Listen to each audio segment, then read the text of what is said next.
toyçulukda her hili gülkül wakalarym bolýar. Bir gün aýdym şeýlerimiň bir toy etdi. Durmuşa çykdy. Indi toy bekanyňçy mihmandan ýa-da jagalla jugul garynlyqyn owadan gelen garnaşyny sözlermeli boldy.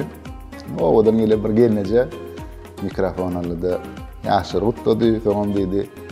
Men şu şeýle bir begenýän mawy ekranyny görýän aýdymçylarymdy canly görýänmi has begenýän etdi.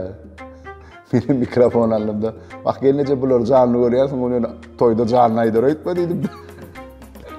Ede şol adam bir aydımçıların biri iPad'ını tayinlap durdu da bunu işte de gülüp ben kurdum.